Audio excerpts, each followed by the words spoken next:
In the spring of 1975, just 9 days after they buried her husband, Eleanor Hartwell walked into the county bank. She was wearing the same black dress she had worn to his funeral. She was 25 years old. She had no children, no savings of her own, no college degree. What she had was 1,700 acres of black Iowa soil that her father had broken with his own hands, a farmhouse where her wedding photographs still hung crooked above the mantel, and a husband buried beneath the maple tree he had planted the year they married. The man waiting for her in the office was Cornelius Brennan, president of the bank. He did not stand when she entered. He gestured to a leather chair across from his great oak desk, a chair, she would later realize, designed to make farmers feel small. He told her, in the kindest voice he could manage, that her life was over. Two choices, he said.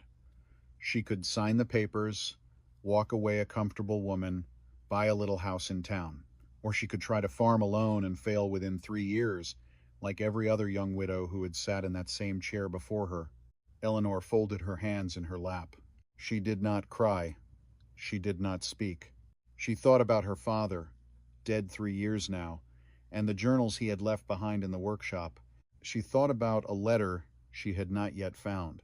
She thought about a single sentence Jacob had written in his ledger just 3 weeks before his heart stopped beating in the south field.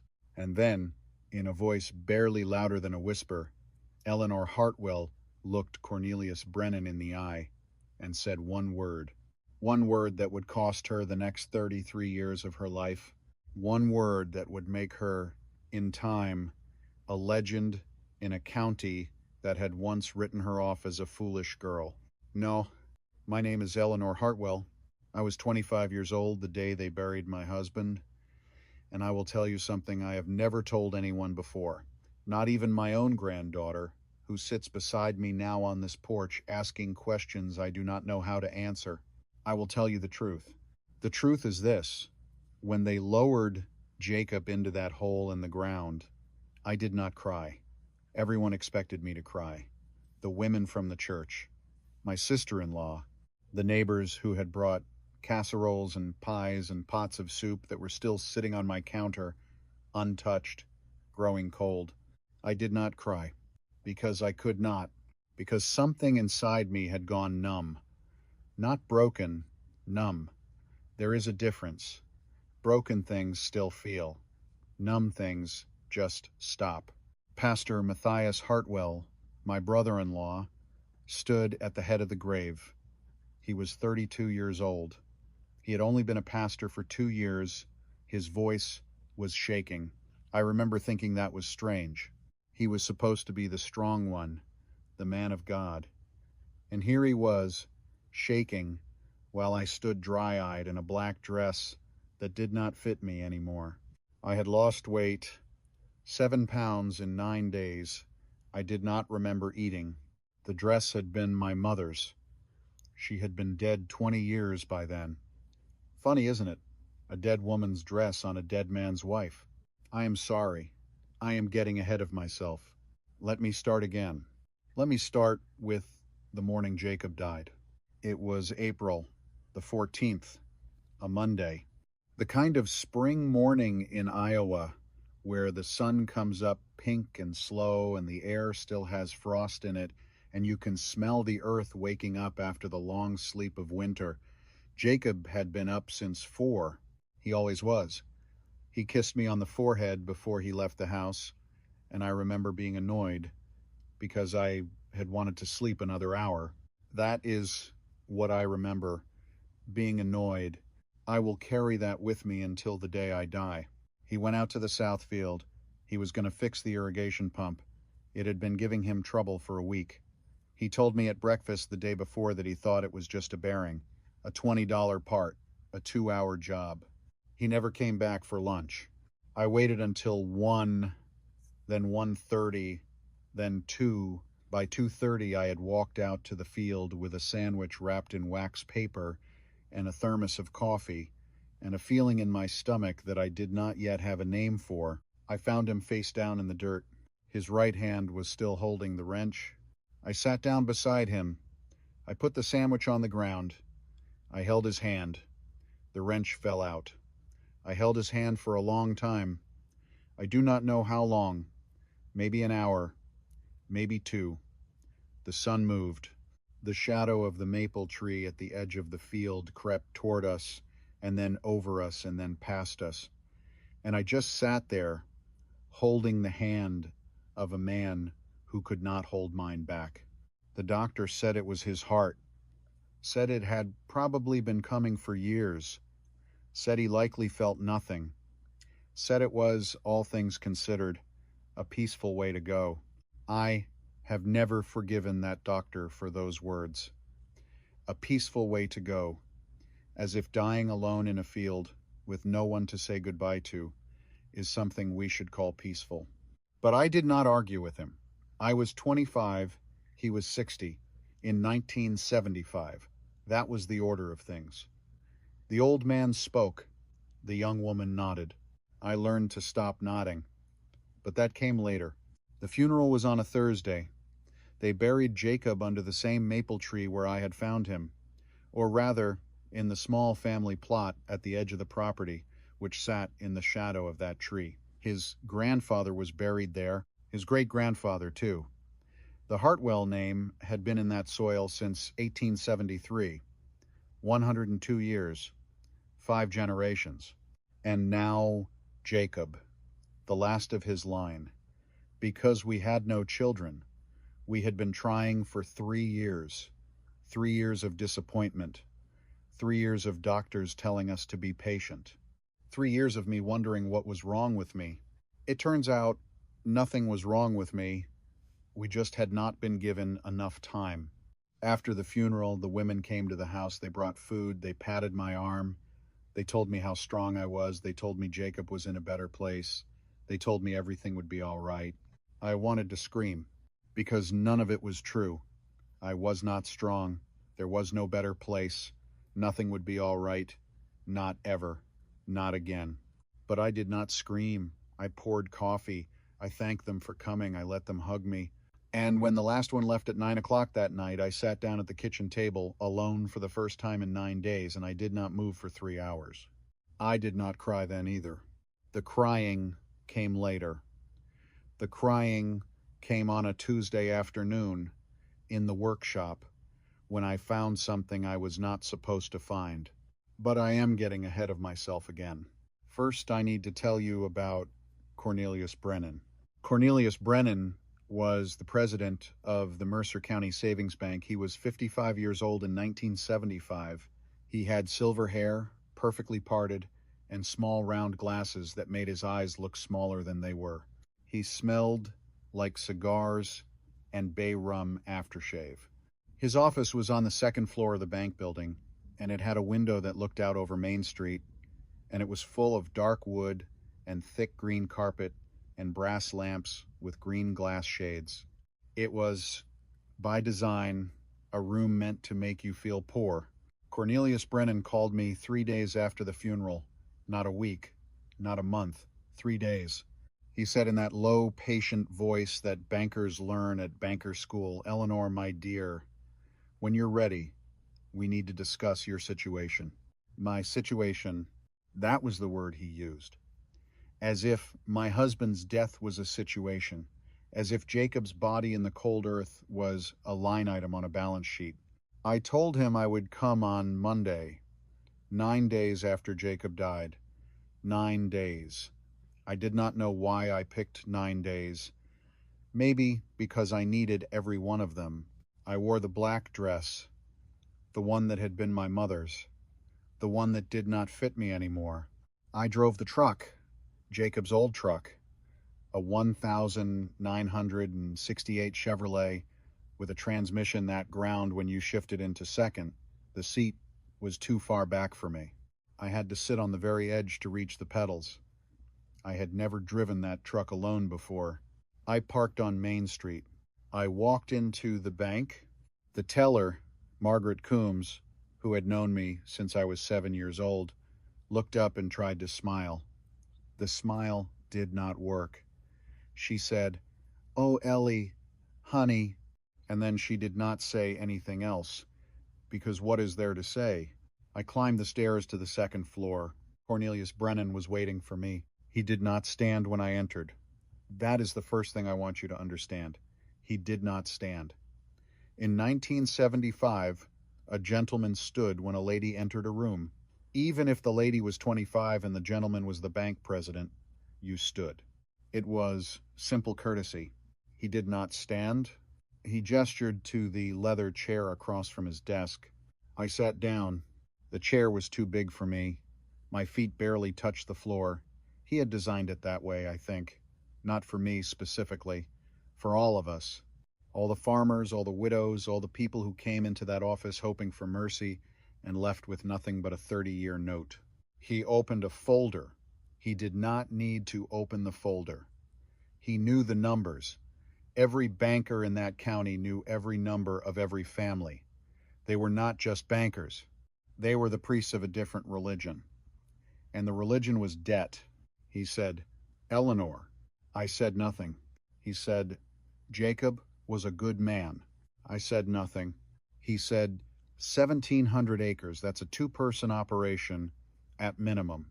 The debt service, the planting schedule, the equipment, the maintenance, it's too much. He paused. He said, "It would be too much for any man." He paused again, longer. And then he said the thing he had come to say, the thing he had been waiting 9 days to say, the thing every man in that county had been thinking but had not yet said out loud. He said, "Let alone a young woman, alone." There it was. There was the verdict. I want to tell you what I felt in that moment, but I am not sure I can, because it was not anger, not exactly, and it was not grief, and it was not fear. It was something else, something I did not have a word for then, and barely have a word for now. It was the feeling of being erased, of being told very kindly by a man who had known my father that I did not exist anymore, not as a person, not as a partner, not as the woman who had spent the last 7 years of her life learning the rhythms of this farm from the man she loved. I was, in his eyes, a problem to be solved, a leftover, a loose end. I folded my hands in my lap. I did not speak. My father had taught me that. Silas Hartwell, dead 3 years, he used to say, "The first one to speak in a negotiation is the one who loses. Let the other man talk. Let him show you his whole hand." So I let Cornelius Brennan talk. And talk he did. He told me about the market. He told me land prices were rising. He told me he could have the entire operation sold by August, before the fall harvest. He told me I would walk away with enough money to buy a nice little house in town, maybe in Des Moines, maybe down in Council Bluffs where I had family. He said, "Nobody would blame you, Eleanor. In fact, they would respect you for being practical." Practical. That was another word he used. Practical. As if selling the land my father had bled into for 40 years was a matter of being practical. As if walking away from Jacob's grave was a matter of being practical. As if the only sensible thing a 25-year-old widow could do was sign her name on a piece of paper and disappear into the kind of small, tidy life that nobody would ever notice. He kept talking. He talked for what felt like an hour. Maybe it was. Maybe it was 20 minutes. I do not know. Time was strange that day. It moved in waves. And the whole time he talked, I was thinking about my father. I was remembering a day, a specific day. I must have been 14 years old. It was August. Hot. The kind of hot where the air shimmers above the road and the cicadas scream so loud you cannot hear yourself think. My father and I were standing by the fence at the south end of the property.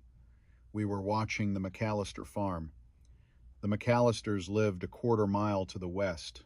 Old Frank McAllister had just bought a brand new combine, a 6-figure machine, the biggest in the county.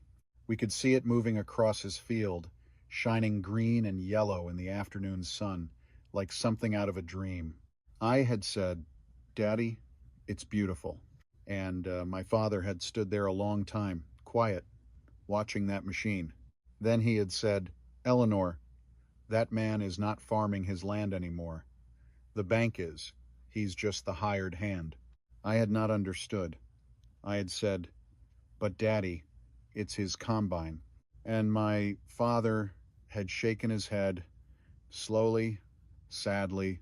He had said, "No, baby girl, that combine belongs to Cornelius Brennan. Every bushel of corn old Frank harvests this fall, the first 30 cents of every dollar goes to the bank. Brennan owns the machine. Brennan owns the field.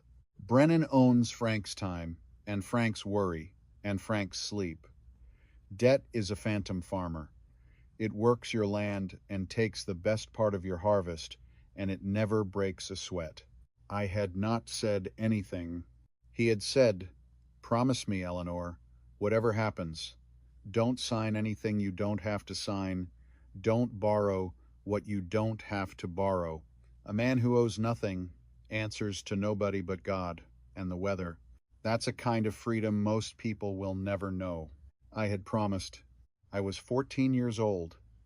I had promised a thing I did not understand, but I had not forgotten. So when Cornelius Brennan finally finished his speech in his office that smelled of cigars and old money, and he leaned back in his chair, and he steepled his fingers, and he looked at me with that practiced, patient, condescending look that bankers have perfected over centuries, I did not say what he expected me to say. I said one word. I said it quietly, almost a whisper, but in that office, which was the quietest room in Mercer County, it landed like a stone dropped in a still pond. I said no. He blinked. He leaned forward. He said, "I'm sorry?" I said, "I am not selling. I am going to farm it." For a moment, Cornelius Brennan said nothing. He just looked at me.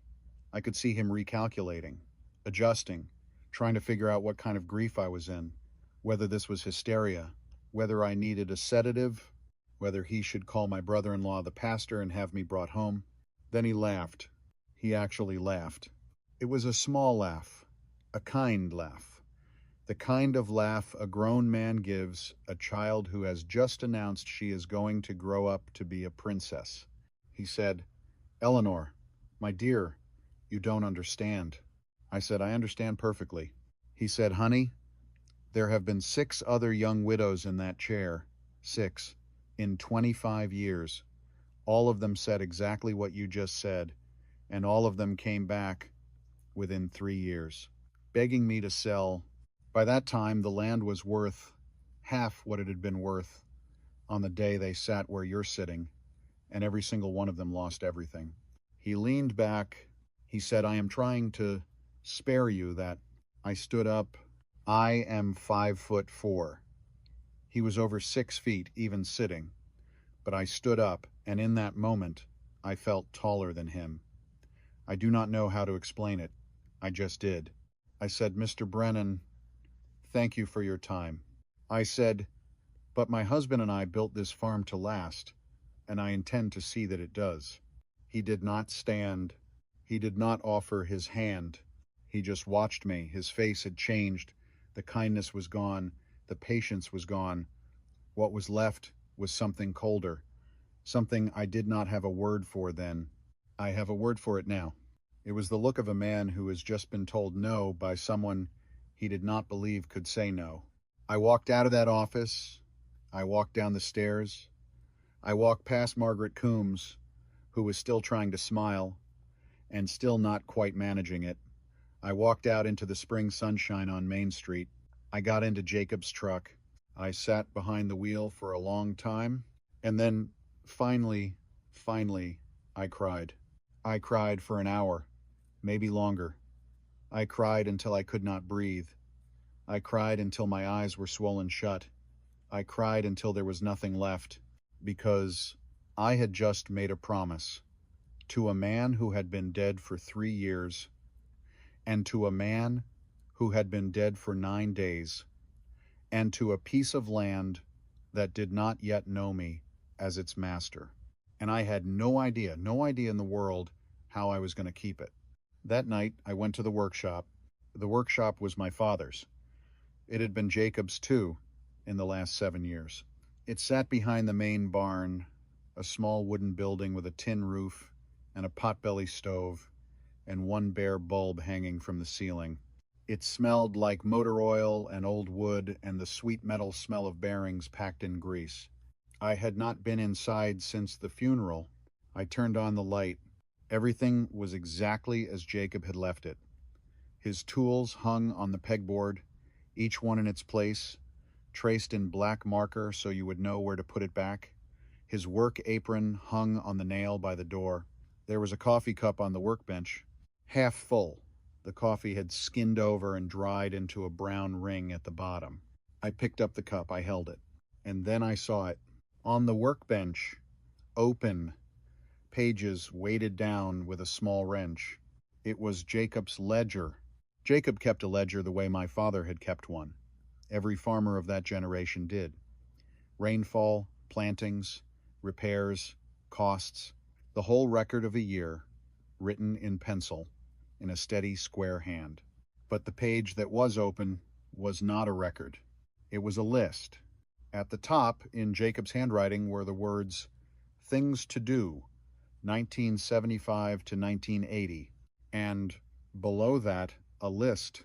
Plant an oak in the southwest corner for our first child. Fix the roof of the small barn before next winter. Buy Ellie a dairy cow. She has been asking for 2 years. Teach Ellie to drive the combine. She is smarter than she thinks she is. Build a swing under the maple tree. Take Ellie to the ocean. She has never seen it." There were more. There were 12 items on that list. 12. I read it once. I read it twice. I sat down on the floor of the workshop and I read it a third time. And then I put my face in my hands. And I made a sound that did not come from anywhere I knew. A sound that was not quite a scream and not quite a sob. A sound that came from somewhere underneath all of me, from the place where the numb part met the broken part, from the bottom of whatever I was. I cried on the floor of that workshop for a long, long time, because the list was not just a list.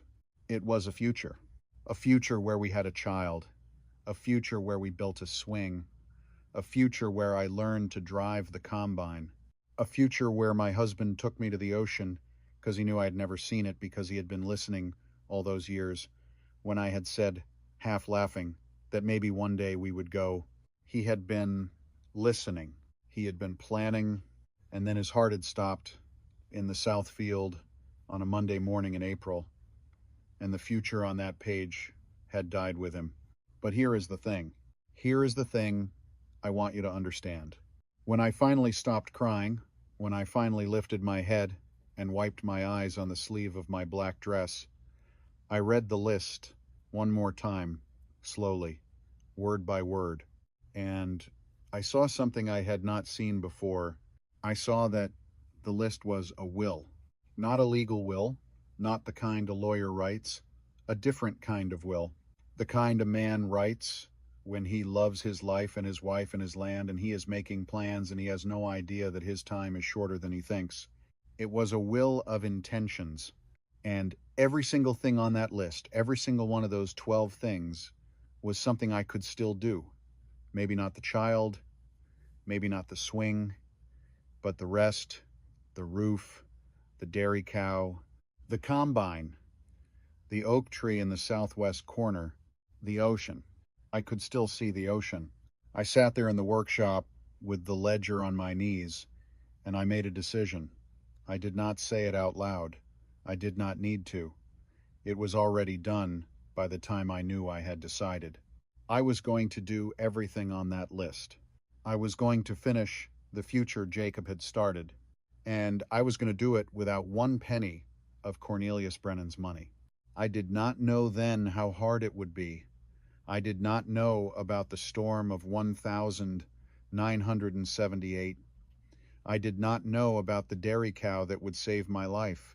I did not know about the letter my father had left for me, hidden in his journals, that I would not find for another 3 weeks. I did not know about a young woman named Harriet Ashby, who would knock on my door one day with a black eye and a question that would change both our lives. I did not know about the ring of my mother's that was waiting for me in a small wooden box at the bottom of my father's old toolbox. I did not know anything. I was 25 years old.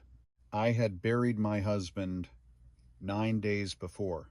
I had been told very kindly by the most powerful man in the county that my life was over, and I had said no. That is where my story begins. That is where the real story begins.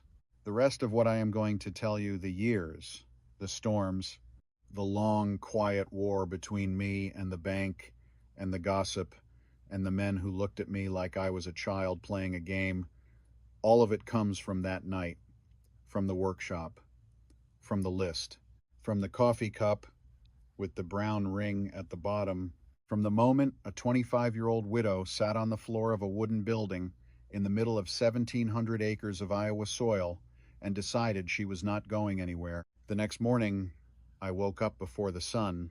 I made coffee, black, the way Jacob had made it. I put on a pair of his work pants. They were too big. I rolled them up. I cinched them with a piece of baling twine. I put on one of his flannel shirts. I tied my hair back. I walked out to the barn. The cows were waiting to be fed. The chickens were waiting to be let out. The dog, an old border collie named Sadie, was waiting at the gate, her tail thumping against the post. I stood there for a moment, in the cold spring dawn, in the clothes of a dead man, in a place that was, by every law and every custom and every voice in my head, no longer mine to keep. I took a deep breath. I said, out loud, to no one and to everyone, all right, let's begin. And I went to feed the animals. 3 weeks later, I would find the letter from my father, written in 1968 when I was 18 years old and about to be married, hidden in the back of a journal I had not yet opened, sealed in an envelope that said, in his careful hand, for Eleanor, to be opened only after you have made a great decision. I had not opened it yet. I had not even found it yet, but it was waiting. The land was waiting. Jacob's list was waiting. A woman named Imogene Whitlock, who I barely knew, was about to bring me a cornbread and a kind of love I did not yet know I needed. A boy named Benjamin, who was not yet born, would one day call me his second mother. A man named Cornelius Brennan, who had just looked at me across a great oak desk and decided I was finished, would, in 13 years, sit on my front porch with a coffee in his hand and tell me, in a voice so quiet I would barely hear it, that I had been right and he had been wrong. But none of that had happened yet. It was the spring of 1975. I was 25 years old. The sun was coming up over the south field, exactly the way it had come up on the morning Jacob died, and I had a farm to run. 3 weeks, that was how long it took me to find the letter. 3 weeks of feeding chickens before dawn. 3 weeks of fighting with a tractor that did not want to start. 3 weeks of standing in the kitchen at midnight, eating cold beans out of a can, because I had forgotten to eat all day. 3 weeks of sleeping in Jacob's shirts, because the sheets still smelled like him, and I could not bear to wash them, and I could not bear to keep them, and so I just did neither. 3 weeks of pretending I knew what I was doing, because I did not know what I was doing. I will tell you the truth. The first morning, after I fed the animals, I came back into the house and I sat at the kitchen table and I cried again, because I did not know how to plant corn. I did not know what hybrid to buy. I did not know what the soil needed. I did not know when the planter needed to be in the ground, or what the right depth was, or how to calibrate the seed plates. I knew nothing, and the corn had to be in the ground by the first week of May, or there would be no harvest, and if there was no harvest, there would be no money. And if there was no money, then Cornelius Brennan would be right. So I started reading. I read everything Jacob had ever written. I read every ledger, every receipt, every scrap of paper in his desk. I read the operator's manual for the John Deere 4020 my father had bought in 1962. I read it 3 times, cover to cover, at the kitchen table, at 2 in the morning, while I drank coffee and ate stale toast and tried to remember to breathe. And then, on a Tuesday afternoon in early May, I went looking for something. I was looking for a wrench, a specific wrench, a 3/4 inch box end, because the carburetor on the old Massey Ferguson was leaking, and I had a feeling I could fix it, except I could not find the wrench, and I had already looked in 3 places. So I went to the workshop, to the back of the workshop, to my father's old toolbox, the one he had hauled out of the field every night for 40 years, the one Jacob had not touched, because some things in a marriage belong to the dead. I opened it, and there, underneath a tangle of wire and a stack of grease-stained shop rags, there was a journal, a leather journal, brown, cracked, with a piece of twine wrapped around it. I had never seen it before. I sat down on the workshop floor. I untied the twine. I opened the journal, and out fell an envelope, yellow with age, sealed. And on the front, in my father's careful, square handwriting, were the words, "For Eleanor, to be opened only after you have made a great decision." I held that envelope in my hands for a long time, because I knew before I opened it. I knew the way you know things when you are alone on the floor of a workshop and the late afternoon sun is coming through the dusty window and the whole world has gone very still. I knew. I opened it. The letter was 4 pages long, written in 1968, the year I turned 18, the year I married Jacob. My father had been alive then, 62 years old, strong as a horse. He would not die for another 4 years. He had no way of knowing in 1968 that he was writing a letter I would not read until I was a widow. Or maybe he did know. Maybe a man like my father, who had spent 40 years listening to the land, knew things the rest of us did not. The letter said this: "I will not give it to you word for word. I cannot. Some things should be kept between a father and a daughter, but I will tell you what it said." It said, "Eleanor, if you are reading this, you have made a great decision. I do not know what the decision is, but I know it was hard, and I know you are afraid." It said, "Do not be afraid." It said, "I have been a farmer for 40 years. I have made every mistake a man can make. I have planted too early. I have planted too late. I have bought equipment I could not afford. I have sold grain at the wrong time. I have prayed for rain and gotten flood. I have prayed for sun and gotten drought. I have lost crops. I have lost friends. I have lost your mother." It said, "The only thing I have never lost is this land." It said, "Because I learned finally to stop listening to the men in suits and start listening to the dirt." It said, "There is a black book in the bottom drawer of my desk, in the house, the drawer that sticks. You have to lift it as you pull. The book is wrapped in oilcloth. In the book, I have written everything I know, every field, every soil type, every seed that worked and every seed that failed, every rainfall, every yield. 40 years. If you read it, Eleanor, you will not need any expert. You will not need any university. You will have me." It said, "I will always be with you, Eleanor, in the soil, in the rain, in the long quiet evenings when you are alone and you do not know if you can keep going. I am there. I am there." And then, at the bottom of the 4th page, in a hand that had begun to shake just a little, my father had written one last thing. He had written, Do not sell the land, Eleanor. Whatever they tell you, do not sell it. The land is the family, and the family is forever. I sat on the floor of that workshop. I held the letter against my chest, and I cried for the third time in 3 weeks. But this time, it was different, because I was not alone anymore. I had my father, I had my husband, I had a list, and now I had a book. I went into the house. I went straight to my father's old desk, the desk Jacob had used too. The drawer was on the bottom right. It stuck. I lifted as I pulled, the way the letter said to. It opened. There, wrapped in a square of oilcloth, brown with age, tied with the same twine my father had used on the journal. The black book. I lifted it out. I unwrapped it.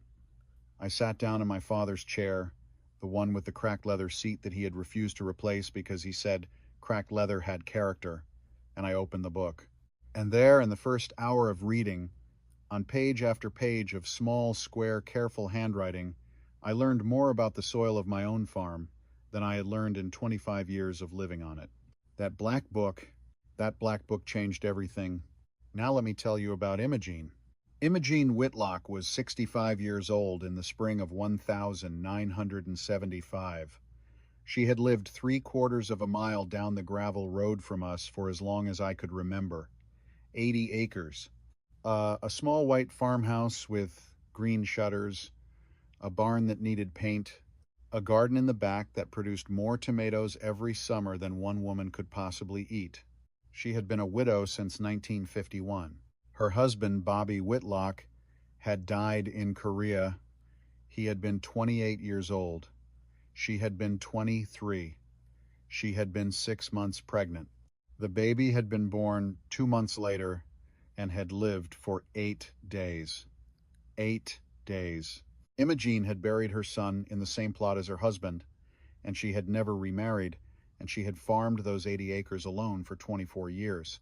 I had known Imogene my whole life, but I had never really known her.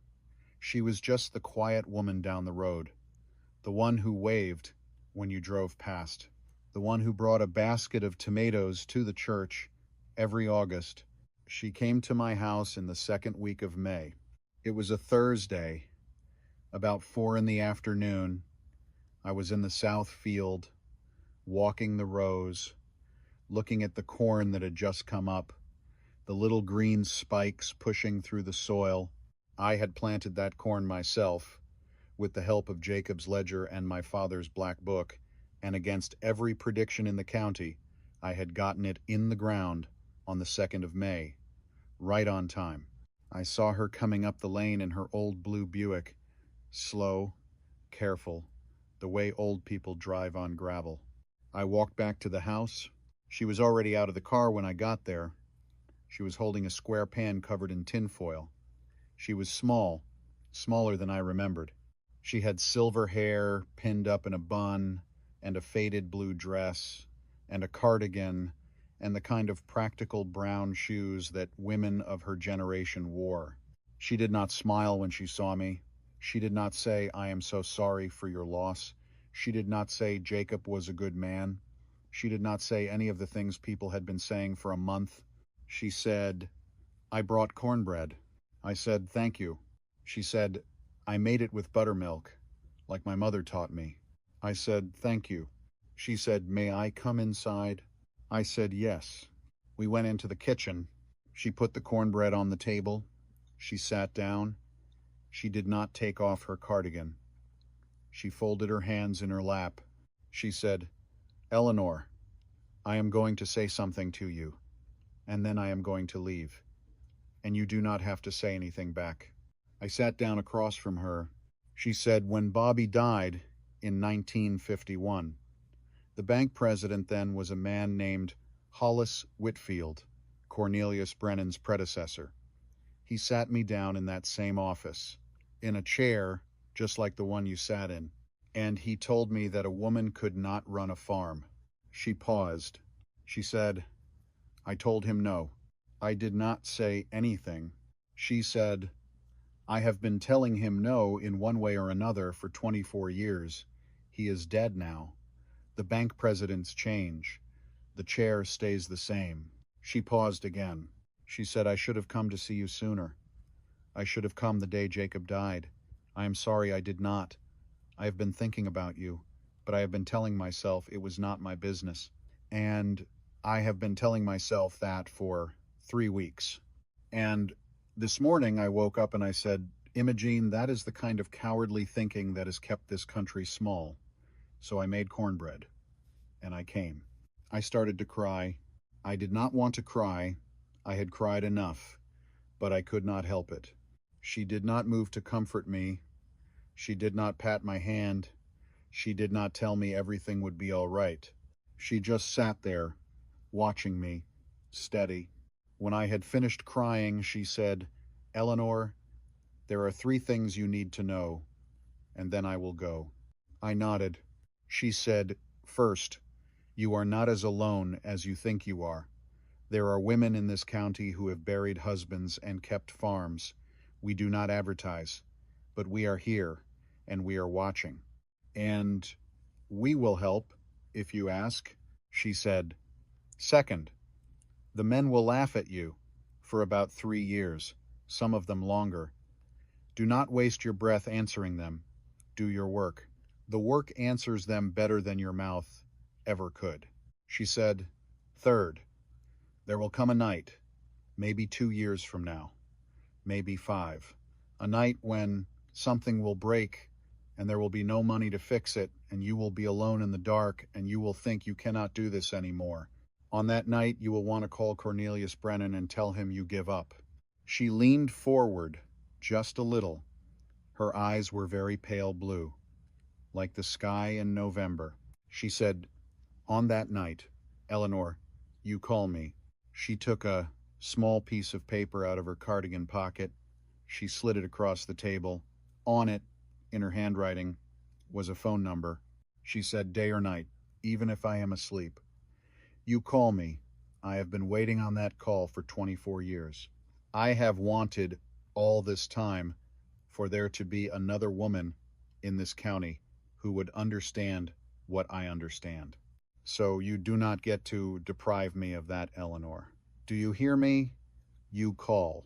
I picked up the paper. I held it in my hand. I said, I will. She nodded. She stood up. She said, Eat the cornbread. Don't let it go to waste.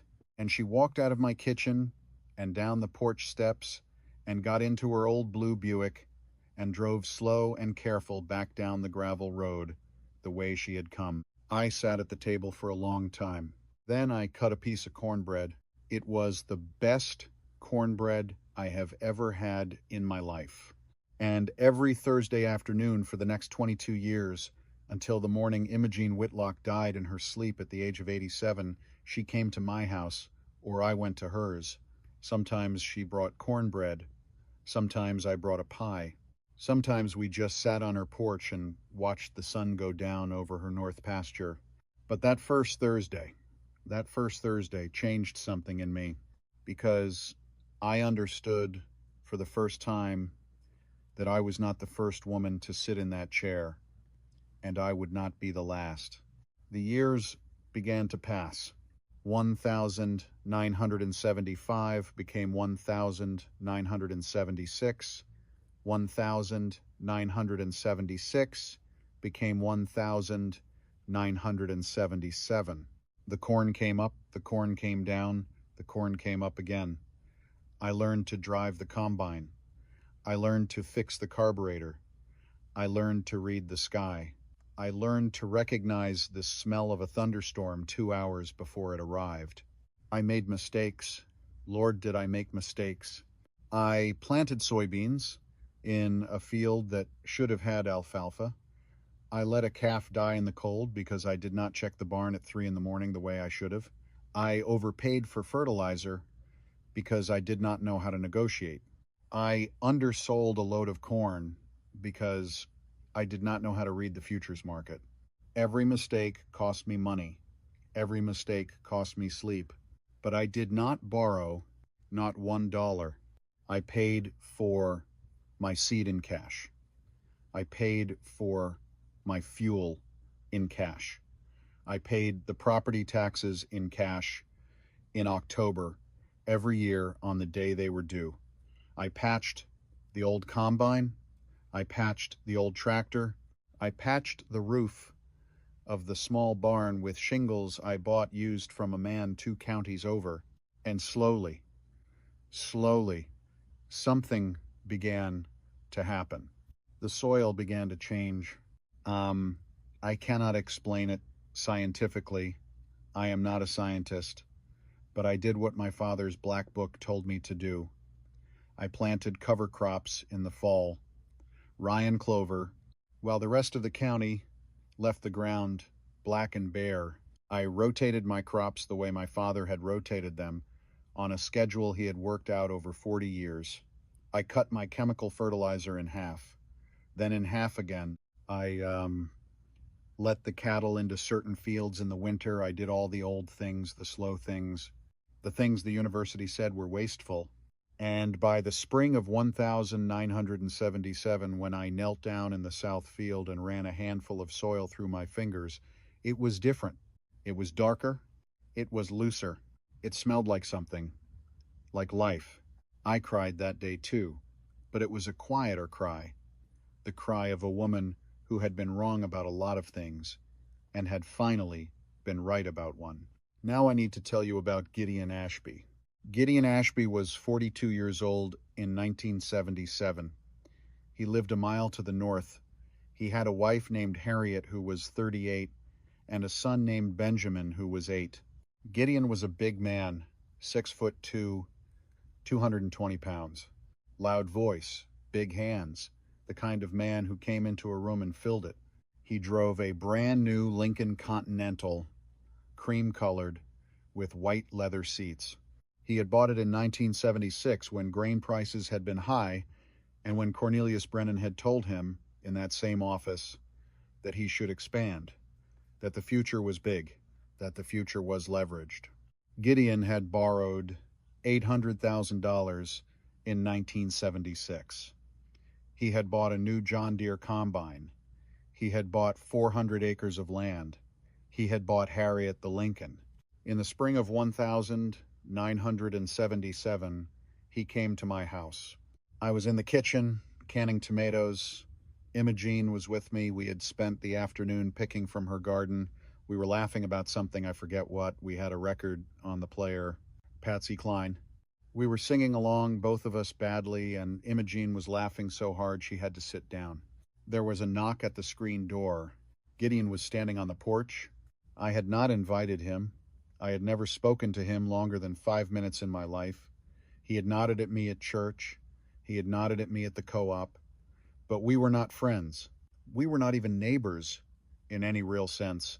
He was a man who lived a mile away and drove past my house in his cream Lincoln and did not slow down. I opened the door. He said, "Eleanor, got a minute?" I said, "I'm canning." He said, "I won't keep you." I stepped onto the porch, closed the screen door behind me. Imogene was watching from the kitchen. I could feel her watching. Gideon said, "Eleanor, I'll get to the point." I said, "Please do." He said, "I'd like to buy your North 400. I said nothing. He said, "I'll pay top dollar, $5,000 an acre. That's $2 million, cash on closing. You'd never have to work another day in your life." I said, "The land is not for sale." He smiled. It was not a real smile. It was the kind of smile a man uses when he thinks he is being patient with a child. He said, "Eleanor, honey, let's be honest. You've done a real nice job out here, better than anyone expected. But you and I both know this is too much for one person, especially a woman. No offense." I said, "None taken." I said it flat, with nothing behind it, the way you might say it to a man who has just told you the weather is nice. He blinked. He said, "I'm trying to help you." I said, "I do not need help. Thank you." He took a step closer, not threatening, but closer. He said, "Eleanor, $5,000 an acre. That is more than the going rate. I said, I know what the going rate is, Mr. Ashby. He said, 6,000. I said, no. He said, 7,000. I said, no. He stopped smiling. He said, you are making a mistake. I said, Mr. Ashby, I appreciate you coming all the way over here, but the land is not for sale. Not today, not next year, not ever. Please give my best to Harriet. He stood there, breathing hard. The Lincoln was running in my driveway. The white leather seats were getting hot in the sun. He turned. He walked down the porch steps. He got in the car. He slammed the door. He drove off in a cloud of gravel dust. I went back into the kitchen. Imogene was still sitting at the table. She said, Eleanor? I said, yes. She said, that man is in trouble. I said, I know. She said, he just doesn't know it yet. I said, I know. We canned tomatoes. But I did not see Gideon Ashby again for another 6 months. What I saw 3 weeks later was his wife.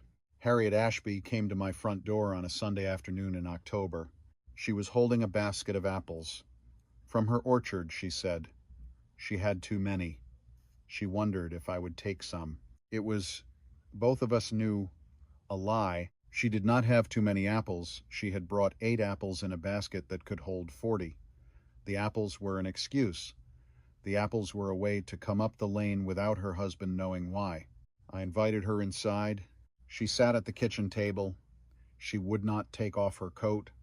She would not look at me. I made coffee. She held the cup with both hands. We sat in silence for a long time. Finally, she said, Eleanor, can I tell you something? I said, yes. She said, Gideon is going to lose the farm. She said it quietly. The way you say a thing you have been afraid to say out loud for so long that the saying itself is almost a relief. I did not say anything. She said, he borrowed too much. I told him not to. He said I did not understand.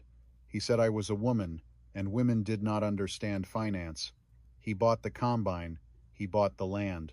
He bought the Lincoln. He bought me a fur coat I have never worn. She paused.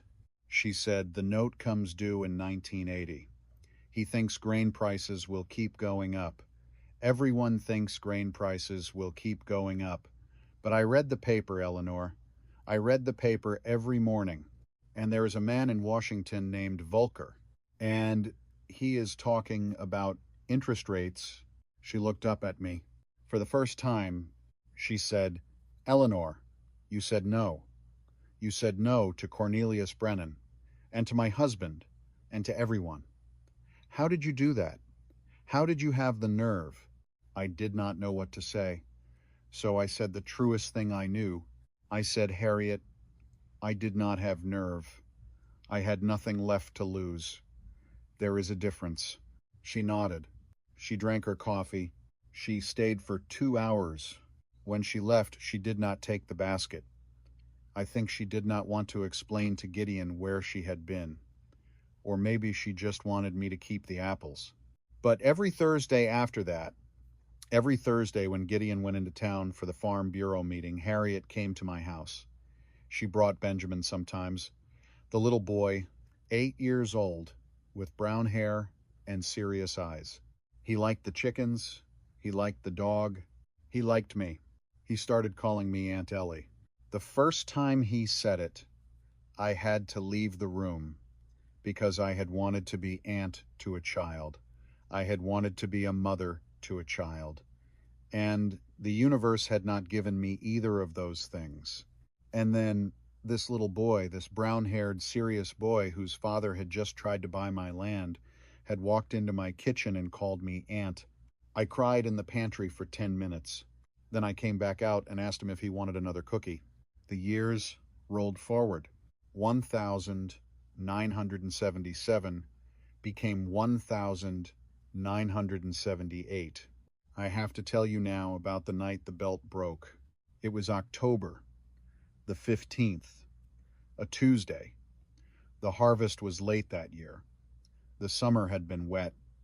The fields had taken longer to dry than usual. I was running behind. Everyone was running behind. But I was running the most behind because I was alone, and the old combine was slow, and I had been working from sunup to sundown for 3 weeks straight. The weather report on the radio that morning had said rain by dawn. I had been in the field since 6 in the morning. By midnight, I was still going. I had 8 rows left in the east field. 8 rows. That was all. I could see the end of it. I could see the headland. I could taste the finish. And then, a sound, a snap, a whine, a loud bang. The combine shuddered. The header stopped. I climbed down. The main drive belt had broken. It was midnight. The temperature was 43 degrees. There was a wind out of the northwest. I could smell the rain coming. Maybe 4 hours away. Maybe less. I stood in the field, in the dark, with a broken combine, and rain coming, and 8 rows of corn that would be lost if I did not finish them. And I sat down in the dirt, and I cried. I cried for Jacob. I cried for my father. I cried for the cow that had died that February. I cried for the price of corn, which had fallen all summer. I cried for the way my back hurt. I cried for the way my hands had blisters that had turned into calluses, that had turned into something harder than calluses. I cried because I was 28 years old. I cried because I had not been kissed in 3.5 years. I cried because Cornelius Brennan was right. I cried because maybe I could not do this. And then, in the dark, in the cold, I remembered Imogene's voice. From a Thursday afternoon, 3 years before, she had said, "There will come a night, maybe 2 years from now, maybe 5. A night when something will break." I stood up. I wiped my face on the sleeve of Jacob's coat. I walked back to the workshop, a mile, in the dark. I did not bring a flashlight. I did not need one. I had walked that path so many times I could have done it blindfolded. I got to the workshop. I turned on the light. I went to the back wall, to the pegboard, to the spot where my father had hung the spare belt. In 1958, the year before I was born, it was still there. It had been there for almost 20 years. I took it down. I carried it back to the field. I climbed up onto the combine. I held a flashlight in my teeth, and I wrestled that belt into place, and my hands bled, and my back screamed, and I dropped a wrench twice in the dark and had to climb down and find it. But I got the belt on, and just before I climbed back into the cab, I went back to the workshop one more time, because there was something I had been thinking about while I was working, something I had not done. I went back to my father's toolbox, the one I had opened 3 years before, the one that had given me the journal and the letter and the black book. I dug through it, underneath everything, underneath the wrenches and the wire and the rags, was a small wooden box, about the size of a deck of cards. Carved on the lid was a single letter, a C. I had seen that box 100 times in my life. I had never opened it. I opened it now. Inside, on a square of yellowed cotton, was a thin gold ring, a wedding ring, my mother's, Caroline Hartwell, who had died of pneumonia in 1955 when I was 5 years old. My father had kept her ring for 20 years. I had not known he had it. I had not known where it had gone. Under the ring, folded once, was a piece of paper, my father's handwriting. It said, "Caroline wore this ring the year she helped me bring in the harvest, 1953. The year winter came early. She had small hands, like yours, but she was stronger than she looked." And then below that, one more line. It said, "So are you." I put the ring on, the right hand, the third finger. It fit. Of course it fit. My mother and I had the same hands. I walked back to the combine. I climbed into the cab. The engine coughed, then turned over, then roared. I drove out into the field. The light from the headlamps cut through the dark. The corn fell in front of me. The auger turned. The grain poured into the hopper. I worked for 18 hours straight. I finished the East Field at 6 in the evening on the 16th of October, 1978, exactly as the first drops of cold autumn rain began to fall. I had brought in the harvest. I drove the combine back to the barn. I shut it down. I sat in the cab for a long time, listening to the rain, looking at my left hand on the wheel with Jacob's ring, and my right hand with my mother's. I was not alone. I had never been alone. I had been wrong about that. I had been wrong about a lot of things. Now, let me skip forward to the spring of 1980. The letter from the lawyer arrived on a Tuesday. It was from a firm in Des Moines. I had never heard of them. The envelope was thick, cream-colored, with the firm name embossed in gold. I opened it at the kitchen table. It said, "Dear Mrs. Hartwell, please accept our condolences on the passing of your husband.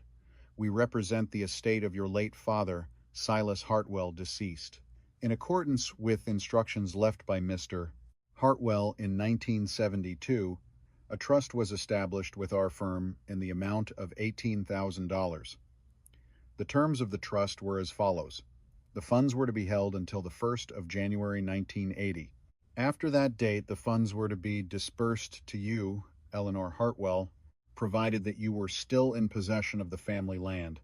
Please contact our office at your earliest convenience to arrange disbursement." I read the letter twice. I read the letter 3 times. I sat at the kitchen table, and I held that letter in my hands, and I did the math. 8 years. My father had set up a trust in 1972, the year before he died, with instructions that I should not receive the money until I had held the land for 8 years after his death. He had bet on me. When I was 22 years old, newly married, with no children, with a husband who was healthy and a future that looked easy, he had bet somehow that one day, in 8 years, I would be holding the land. He had known something. I did not understand how. I still do not understand how. But Silas Hartwell, who had spent 40 years listening to a thing that most people did not even know was speaking, had known that his only daughter was going to need $18,000 in the spring of 1980. I called the lawyer the next morning. I drove to Des Moines on a Friday. The lawyer was an old man, 70, maybe more. He had known my father. He had been at the funeral. He gave me the check and another envelope from my father. I did not open it in his office. I drove home. I sat at the kitchen table. I opened it. My father had written, "Eleanor, if you are reading this, you have kept the land. I knew you would.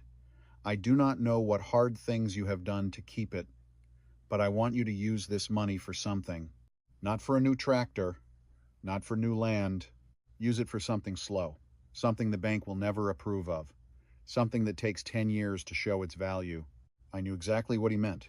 I used the money to put in tile drainage on 200 acres of low ground, the wettest fields, the fields that had flooded every spring for as long as anyone could remember, the fields my father had wanted to drain for 30 years but had never had the money to do. It was an invisible improvement. You could not see it. The fields looked exactly the same, but underneath, in the soil, there were now miles of clay tile running downhill toward the creek, carrying away the water that had drowned my father's corn his whole life. It would not pay off for 10 years, but it would pay off. I knew it would pay off. I knew because my father had known. In November of 1980, Cornelius Brennan called my house. I had not heard his voice in 5.5 years. He said, "Eleanor, it's Cornelius." I said, "I know." He said, "I'm calling as a courtesy. I thought you should know. The Ashby place is in trouble." I said, "I know." He said, "Gideon may not make it through the winter. financially speaking. I said nothing. He said, I thought you might want to know. I said, why are you telling me, Cornelius? There was a long pause. He said, because you were right, Eleanor. You were right, and I was wrong, and I do not know what to do with that. I said, goodbye, Cornelius. I hung up. I stood in the kitchen. I looked out the window. The sun was going down over the south field. The light was turning gold. The new winter wheat was just starting to show in long green lines across the dark earth. A storm was coming. I could feel it, the way I could feel things now after 5 years of listening. A storm that would take down half the county.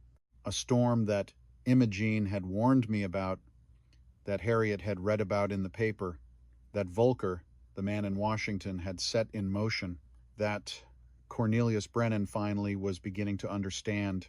A storm I was ready for, because I owed no one anything, because the tile was in the ground, because my father had been right, because Imogene was 3/4 of a mile down the road, because Harriet would knock on my door sooner than I knew, with a black eye and a question, because Benjamin would grow up to be the son I had wanted in a way I had not yet imagined, because Jacob's list was still in my desk and I had crossed off 4 items and I had 8 to go, and one of them was the ocean, because the land was mine, because the land had remembered me, and I had remembered the land.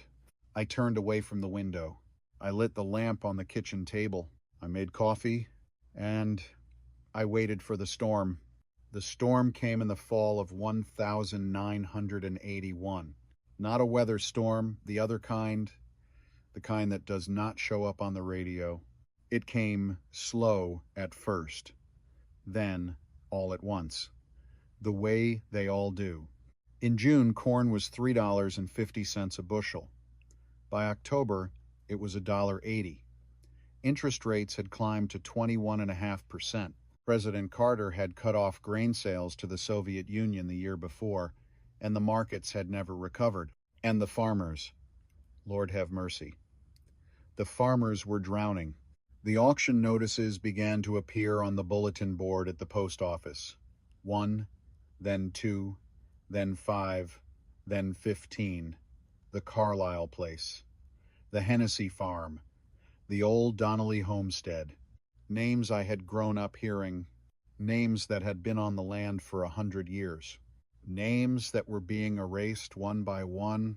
I went into town as little as possible that fall, because every time I went, someone stopped me on the sidewalk to ask my advice, to ask if I needed a hired man, to ask, in the careful voice that broken men use, if I might be looking to expand. I was not looking to expand. Not yet. Not the way they wanted. But I was watching the way a hawk watches a field, because the land was about to come up for sale. All of it. Cheap. And I had $18,000 in savings, and a paid-off farm, and a black book in the desk drawer, and no debt, no debt. Do you understand what no debt was in the fall of 1981? Do you understand what it was to be the one woman in Mercer County, Iowa, who did not owe the bank a single dollar? It was everything. It was the only thing. It was the difference between a wave that knocked you down and a wave you watched from the shore. I was on the shore, and I was the only one. Harriet came to my house on a Wednesday in early November. She did not knock. She came through the back door. The way she did now, 3 years of Thursday afternoons had made her family. But this was a Wednesday, and she was not supposed to be here. She was crying. I was at the kitchen counter peeling potatoes. I set down the knife. I said, Harriet. She said, Ellie. She said, Ellie, he has a gun. The potato fell out of my hand. I said, where? She said, the barn. He has been out there for 3 hours. He took the shotgun. He took the bottle of whiskey from the cabinet. Benjamin saw him take it. Benjamin is the one who came and got me. I had gone to the church to drop off the bake sale list. Benjamin found me there. He is in the truck out front. I did not know where else to go. I did not know who else. I was already moving. I took off the apron. I grabbed my coat. I grabbed the keys to Jacob's old Chevrolet. I said, "Take Benjamin to Imogene's right now. Tell her I said to keep him until I come." She said, "Ellie, you cannot." I said, "I can." She said, "He is drunk." I said, "I know." She said, "He is not himself." I said, "I know what he is. Harriet, go. Now, Benjamin should not be in the truck alone." She went. I drove the mile north. I do not remember the drive. I remember the steering wheel under my hands. I remember thinking, "Jacob, if you can hear me, ride with me right now." I remember the late afternoon light, the kind of orange that comes in November, just before the early dark. I pulled up to the Ashby barn. I got out of the truck. I walked toward the door, slow, steady. I was 31 years old. I was 5'4". The man inside that barn was 6'2", and drunk and armed and ruined. I should have been afraid. I was not afraid, because I had been to this place before. Not the barn, the other place. The place where a person sits with a thing in their hand and asks themselves a question. I had asked the question. I had not answered it the wrong way. I knew the shape of that room. I pulled the barn door open. Gideon was sitting on a low wooden stool. The shotgun was across his knees. The whiskey bottle was on the floor at his feet. There was about an inch left in it. His head was down. His shoulders were shaking. He had been crying. He looked up when the door opened. His eyes were red. His face was gray. He said, "Get out." I said, "No." He said, "Eleanor, get out of my barn." I said, "I came to talk to you." He said, "I do not want to talk to you." I said, "I know. Talk to me anyway." He raised the shotgun. Not at me, at the ceiling, as a warning. I did not move. I said, "Gideon, I am going to come in. I am going to sit down on that stool over there. I am going to talk for about 10 minutes. If you want me to leave when I am done, I will leave." He said, "You should not be here." I said, "Yes, I should." I walked in. I dragged the stool. I sat down 4 feet from him. I said, "Gideon, in May of 1975, 9 days after Jacob died, I sat at my kitchen table. There was a bottle of pills in my bedside drawer, sleeping pills. Jacob had been prescribed them the year before for insomnia. He had used maybe 4 of them. The bottle was almost full. Gideon was not looking at me. He was looking at the dirt floor. I said I went into the bedroom. I opened the drawer. I held the bottle for about 20 minutes. He looked up. I said, "I did not take them. You want to know why?" He did not answer. I said, "Because the milk cow was bellowing in the lower barn. She had not been milked. Jacob always milked her at 5. He had been dead for 9 days. Nobody had milked her in 9 days. She was in pain." I said, I put the bottle back in the drawer. I went to the lower barn. I milked the cow. I cried into her flank for an hour.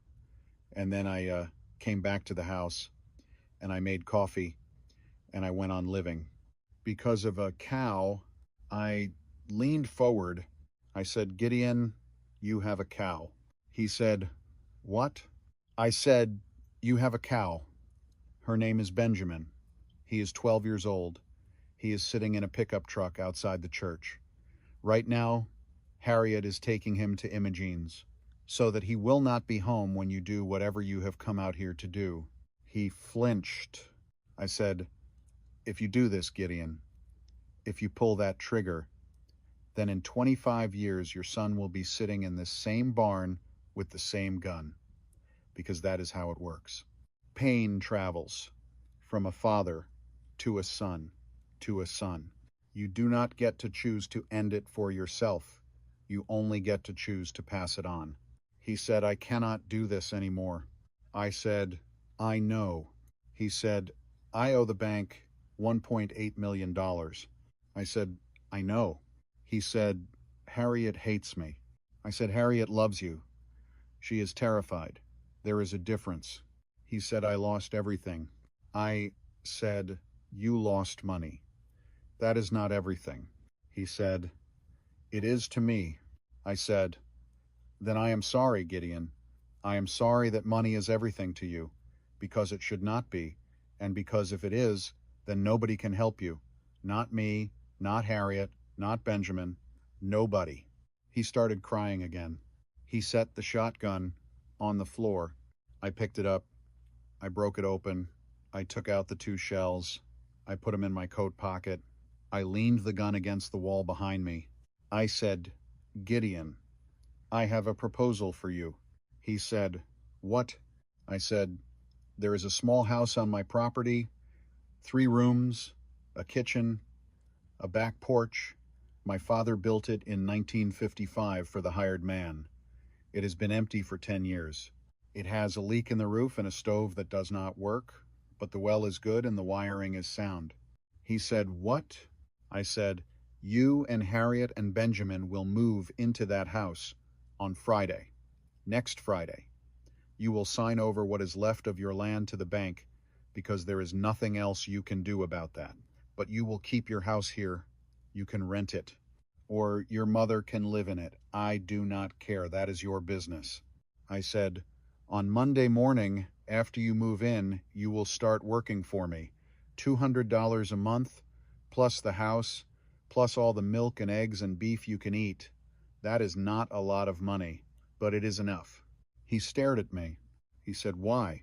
I said, because Benjamin should not grow up without a father, and because you should not die in this barn, and because once, a long time ago, a woman named Imogene Whitlock brought me a pan of cornbread when I was at the lowest point of my life.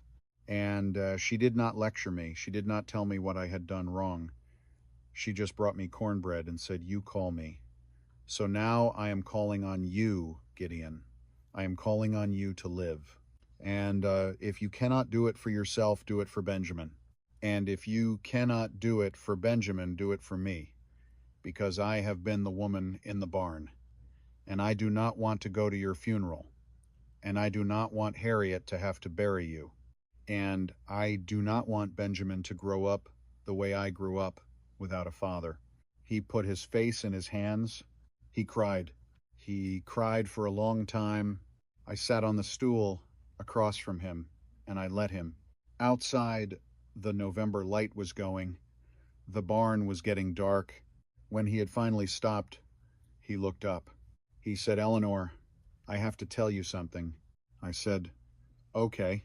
He said, in the summer of 1975, about 6 weeks after Jacob died, I drove out to your place one night. About 2 in the morning, I had a can of gasoline in the back of my truck. I had been drinking. I was angry that you would not sell me the North 400. I said nothing.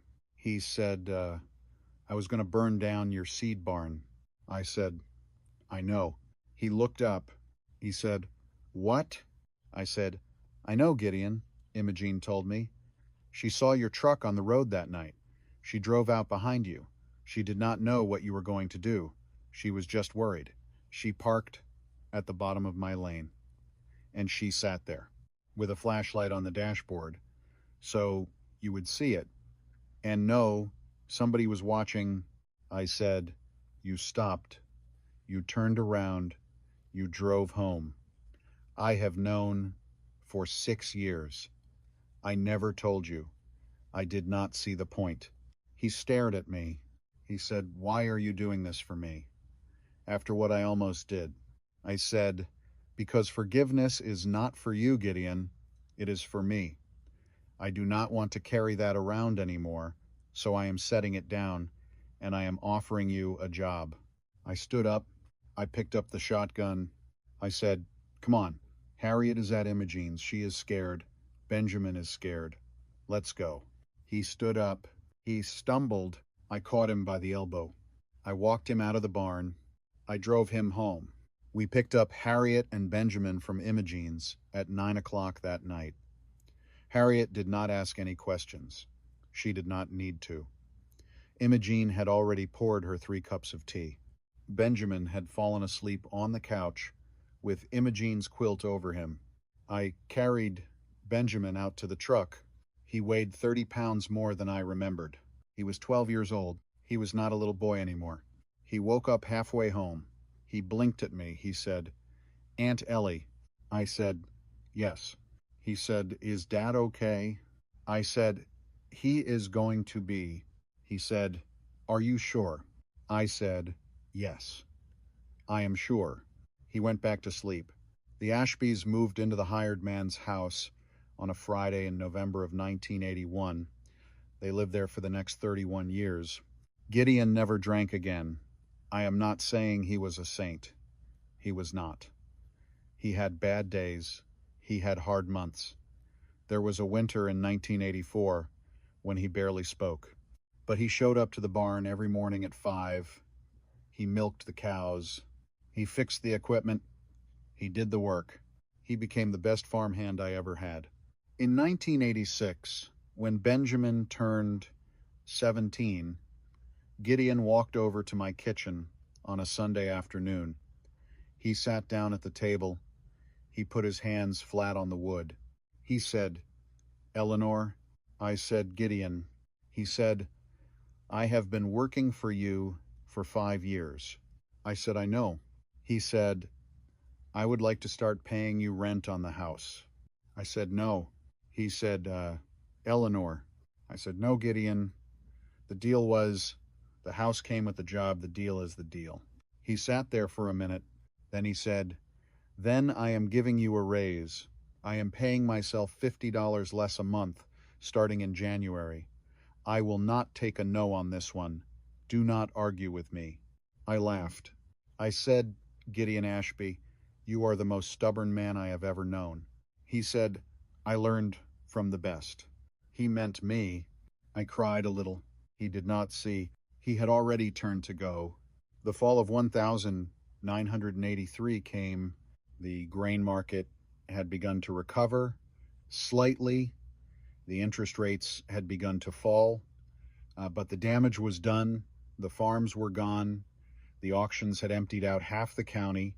The land was selling for a third of what it had been worth 4 years before. I had $18,000 saved, plus the 4 years of small profits I had made since 1979. I went to auction quietly, without telling anyone except Imogene. I bought the old Donnelly place at auction in October of 1983, 240 acres, $1,500 an acre, $360,000, cash, the whole thing. I had been saving for 9 years. The bank cashier counted out the certified checks slowly, twice, because he could not believe a woman was buying that much land without financing. Cornelius Brennan was at that auction. He stood at the back of the courthouse. He watched me. He did not approach me, but he watched. In November, I bought the Hennessy farm, 300 acres. Cash. In December, I bought half of the old Carlisle place, 260 acres. Cash. By the spring of 1984, I owned 2,400 acres. I had become, very quietly, one of the largest landowners in the county. I did not feel like I had won. I did not feel triumphant. I felt heavy, because every acre I bought had belonged to someone I had grown up with. Every parcel was somebody's father's dream. Every quarter section was the result of a wrong bet placed in a room with green carpet on the second floor of the bank. The land remembered. I had always said that. The land remembered, and it had a long memory. But Gideon told me something one night, in the spring of 1984, that I have carried with me ever since. We were sitting on the porch. He had brought a thermos of coffee from the small house. He was 65 years old by then. His hair had gone gray. His big shoulders had narrowed, but his eyes had cleared. They had cleared in 5 years in a way I could not have predicted. He said, "Eleanor." I said, "Yes." He said, "You feel guilty, don't you?" I said, "Maybe." He said, "Don't." I said, "It is hard not to." He said, "Eleanor, listen to me. Land is going to belong to somebody. That is the one thing that is true. The Carlisle land, the Hennessy land, the Donnelly land. It is going to belong to a person. If it does not belong to you, it will belong to some company in Chicago that has never set foot on Iowa soil. It will belong to a man in a suit who looks at the land the way Brennan looked at the land, as a number." He took a sip of coffee. He said, "Or it can belong to you. To a woman who walks every row in October, to a woman who plants rye in the fall, to a woman who reads her father's black book the way most people read the Bible. The land knows the difference, Eleanor. You taught me that. You taught me that, and now you are forgetting your own lesson." I sat with that. I sat with it for a long time. Then I said, "Gideon." He said, "Yes." I said, "Thank you." He said, "For what?" I said, "For becoming the friend I needed." He looked at the field. The corn was just starting to come up. He said, "Took me long enough." In October of 1983, 2 weeks after I bought the Donnelly place, Cornelius Brennan drove out to my farm. He was 63 years old. He looked 70. He parked his car at the bottom of my lane. He walked up the gravel, slow, the way old people walk on gravel. He took a long time. I was on the porch. I had seen him coming for 10 minutes. I had not moved. I had not made coffee. I had not changed my clothes. I was wearing Jacob's old flannel shirt, which I still wore on cold mornings, even 9 years after his death, and jeans that had a hole in the knee and boots with mud on them. He came up to the porch. I did not stand. He did not ask me to. He said, "Eleanor." I said, "Cornelius." He said, "May I sit down?" I said, "If you want." He sat in the chair across from me. He took off his hat. His silver hair was thin, thinner than I remembered. He said, "I would like to apologize to you, Eleanor." I said, "All right." He said, "I have wanted to come out here for 2 years. I did not know how. I am sorry it took me this long." I said, "All right." He said, "I was wrong in 1975. I was wrong about you. I was wrong about your father. I was wrong about how I have run this bank for 30 years. I have been wrong about a great many things." He paused. He said, "I am being forced into retirement next month. The board of directors, the lawsuits, 3 families have sued me personally. I will not lose, probably, but I will not be running the bank anymore." I said nothing. He said, "I came to tell you before I left." I said, "All right." There was a long silence. He said, "Eleanor, I knew your father. Did you know that? I knew Silas. He came to me in 1968, asked for a loan of $5,000 to buy the new combine. I gave it to him. I tried to talk him into 10,000. He said no. He said he would borrow exactly 5. He paid it back in 2 years. I remember thinking at the time that he was timid, that he did not understand how money worked. He shook his head. He said, he understood. He understood better than I did.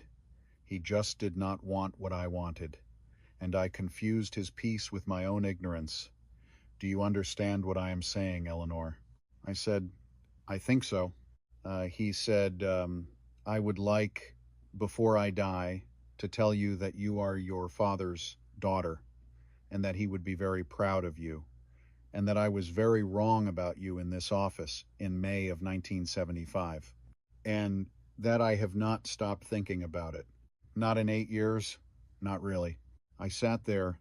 I looked at him. I looked at the man who had told me, gently and kindly, that my life was over. I looked at the man who had sat behind a desk while my country went broke. I looked at the man who had been wrong and was finally saying so. I did not feel triumphant. I did not feel vindicated. I felt tired. I said, "Cornelius." He said, "Yes." I said, "I do not forgive you today. I want to say that, because if I said anything else, I would be lying, and I have not lied to you yet. I am not going to start." He nodded. He said, "I understand." I said, "But—" He looked up. I said, "I do not hate you anymore. I stopped hating you about 3 years ago. I did not decide to. It just left, the way some things just leave when you stop feeding them. So I am telling you, Cornelius, I do not hate you. That is the most I have. And I think that is more than you came here expecting." He nodded. His eyes were wet. He said, "It is more than I deserve." I said, "Maybe, maybe not. I am not the one who decides that." He stood up. He put his hat back on. He said, "Goodbye, Eleanor." I said, "Goodbye, Cornelius." He walked back down the gravel lane to his car. He drove away, slow, the way old people drive. I never saw him again. He died in 1993 of cancer. I read about it in the paper. I sent a single sunflower to his funeral from my garden. No note, just the sunflower. I am still not sure why I did that. I am not sure it was the right thing. I am not sure it was the wrong thing. It was just what I did. The land remembers what we did, not what we meant. Now I am going to skip the next 25 years because they were good years. And good years move fast.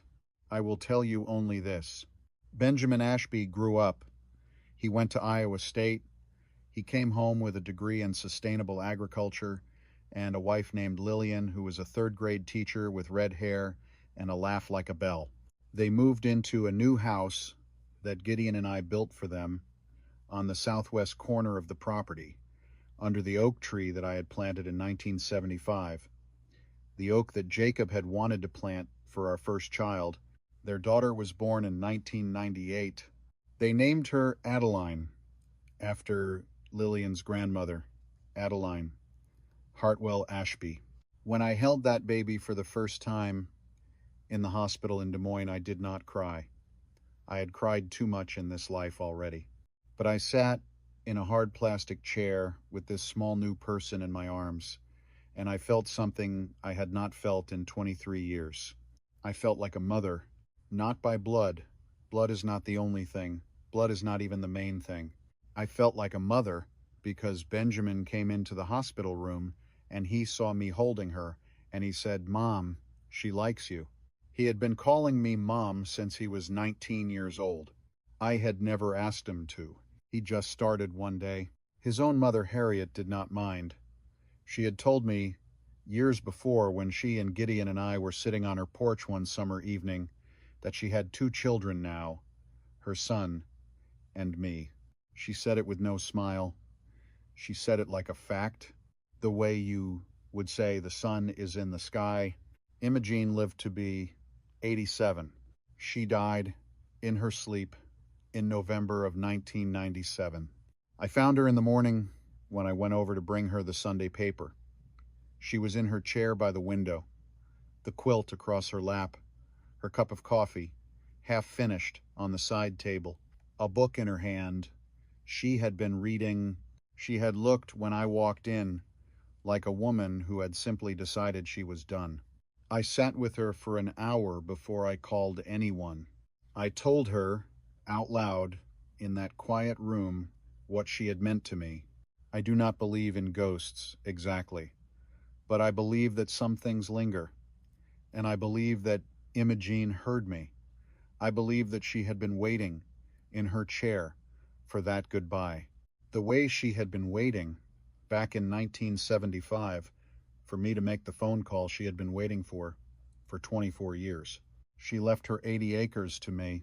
I turned the small white house with the green shutters into something she would have wanted.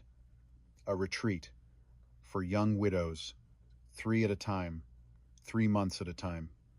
They came from all over Iowa, from Nebraska, from South Dakota, from Missouri. They came scared and hollow-eyed and angry and silent. They left lighter, not healed. Healing is not a thing that happens in 3 months, but lighter. 63 women have come through that house. I keep count. I have a small notebook, their names, their dates, the year their husbands died. I keep their letters too. Every Christmas I get cards from Wisconsin, from Texas, from Idaho, from women I held in their first dark nights and sent home 3 months later, still walking. That is what Imogene gave me, a way to give her back to the world. In the spring of 1999, when I was 49 years old, I took a vacation, the first one of my adult life. I drove to California by myself.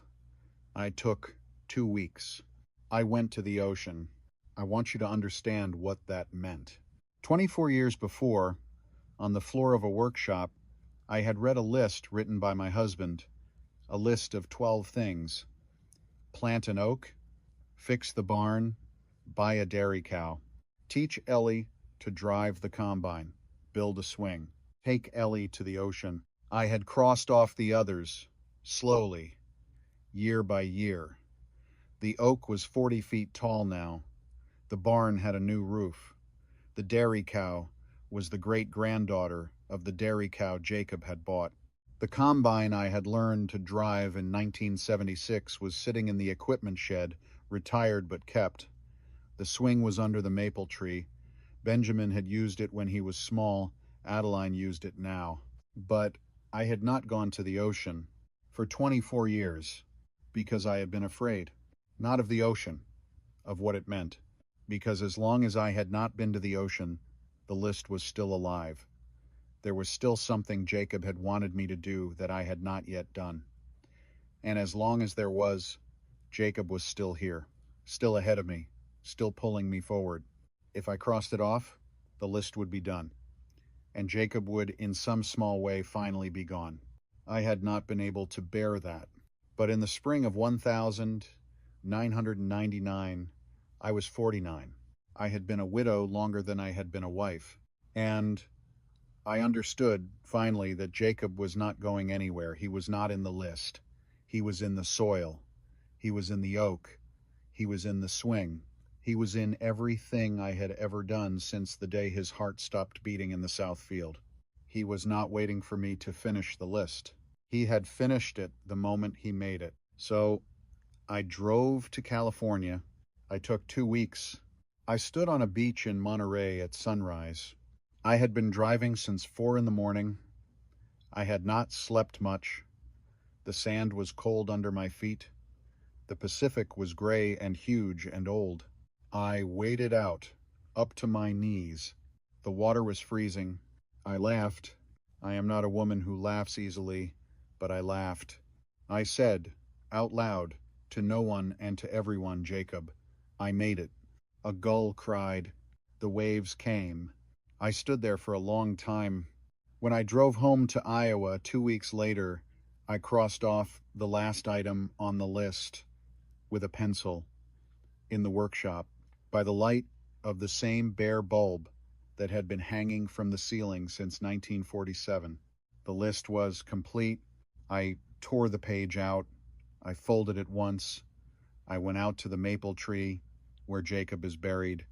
I dug a small hole with my hands just deep enough. I buried the list with him. I said thank you for making me a future I could keep going into. The sun was setting. I walked back to the house. In November of 2008, I sat on the porch with my granddaughter Adeline. She was 10 years old. It was a Saturday afternoon. The maples had turned. The light was golden. The smell of wood smoke was in the air from somebody's burn pile. Adeline had been asking me questions about Jacob, about the bank, about Gideon and Harriet, who were old now and lived in the small house still, and who would not be with us much longer. about Imogene, about the dairy cow, about the ocean. She wanted to know everything. I told her everything. I had been telling her in pieces for years. But this Saturday, I told her the whole thing from the beginning. From the morning Jacob died. When I was done, she was quiet for a long time. Then she asked me a question I will never forget. She said, "Grandma, do you ever wish you had said yes to Mr. Brennan in 1975? I thought about it. I thought about it for a long time because she deserved an honest answer. Not a noble one, a true one. Finally, I said, "Adeline, there were nights, many nights, when I wished I had said yes." She nodded, slowly. I said, "But here is the thing about wishes. They come at 3 in the morning, when you are tired, when something has broken, when you are lonely. They come, and they look reasonable, and they whisper in your ear that the easy road was the right road." I said, "And then morning comes, and the wishes leave, because morning has work in it, and work has meaning in it, and meaning is the thing the wishes can never give you." I reached down, I picked up a handful of soil from the flower bed beside the porch. I held it out. I said, "Adeline, hold out your hand." She did. I poured the soil into her hand.